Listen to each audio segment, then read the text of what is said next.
விஸ்வாமித்திரர் தன்னுடைய வேள்வியை முடித்து ராமபிரானையும் லக்குவனரையும் அப்படியே மிதிலைக்குள் அழைத்து செல்கிறார். அகலிகையினுடைய சாபத்தை முடித்து தாடகையினுடைய வதத்திற்கு பின்னதாக தன்னுடைய வேள்வியை முடித்துவிட்டு மிதிலாபுரையில் நுழைகிறார்கள். உள்ளே அங்கே அழகாக மதில் சுவரில் கொடிகள் எல்லாம் அமைக்கப்பட்டிருக்கின்றன.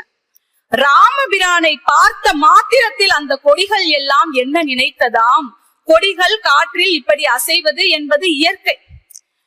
ஆனால் கம்பர் அங்கே தன் குறிப்பினை ஒன்றினை ஏற்றி சொல்கிறார்.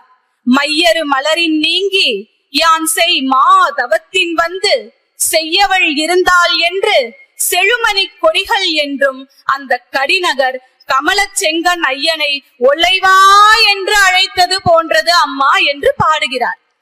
காற்றில் இப்படி கொடிகள் அசைவது என்பது ஒரு இயல்பான நிகழ்ச்சி.